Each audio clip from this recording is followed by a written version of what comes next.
Anything can be possible. ఇప్పుడు అంత speaker గారి పరిధిలో ఉన్నది బాబు.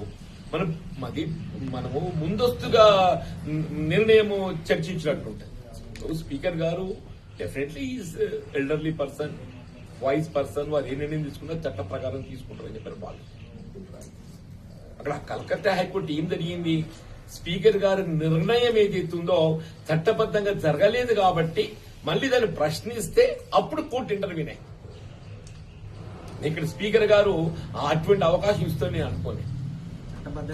మన స్పీకర్ గారు చట్టబద్ధంగా చేస్తారని అనుకుంటున్నా. మన స్పీకర్ గారి నిర్ణయం అనేది ఏదైతుందో సహేతుకంగా చట్టబద్ధంగా ఉంటుందని నేను భావిస్తున్నాను.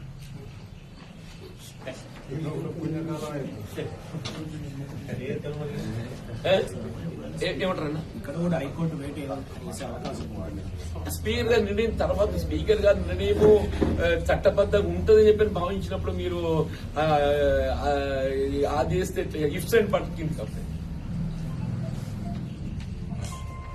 స్పీకర్ గారి నిర్ణయం సహేతుకంగా లేకుంటే, చట్టబద్ధంగా లేకుంటే అప్పుడు ఆ సమస్య ఉత్పన్నమైంది.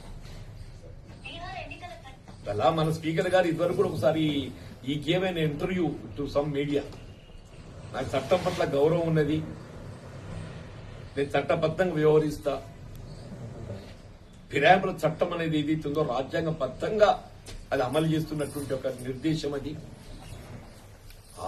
దాని నిబంధనలకు అనుగుణంగా నేను నిర్ణయం తీసుకోవడం జరుగుతుందని చెప్పి మరి ఇంటర్వ్యూ చూస్తాను స్పీకర్ గారు. లెట్ us keep సార్ జగిత్యాలలో